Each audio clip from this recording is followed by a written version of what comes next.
আল্লাহর আযাব থেকে রক্ষা করতে সবচাইতে কার্যকরী হাতিয়ার হচ্ছে যিকরুল্লাহ, আল্লাহর স্মরণ। সবসময় উঠতে বসতে আল্লাহ তাআলাকে স্মরণ করা। তাহলে জিকিরটা এটা যে কোনো সময় করা যায়। কি বলেন?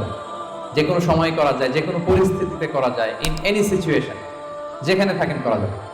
আল্লাহ বলেছেন ফাযকুরুল্লাহা কিয়ামান ওয়া কুউদান ওয়া আলা জুনুবিহিম। দাঁড়িয়ে করা যায় আল্লাহর জিকির, বসে করা যায়, শুয়ে করা যায়, ইভেন আপনি যদি অপবিত্র থাকেন তখনও করা যায়। আল্লাহর জিকির করার জন্য, আল্লাহকে মনে মনে স্মরণ করার জন্য কিন্তু পবিত্রতার প্রয়োজন নেই, সবাই একমত। ইভেন আপনি যদি জুনুবি হালাতে থাকেন, মানে আপনার উপর গোসল করা ফরজ, তখনও আপনি আল্লাহর জিকির করতে পারেন।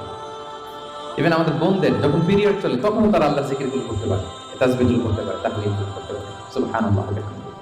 তাহলে এটা এমন একটা আমল যেটা সব সময় করা যায়, যে কোনো মুহূর্তে করা যায়, যে কোনো সিচুয়েশনে করা যায়।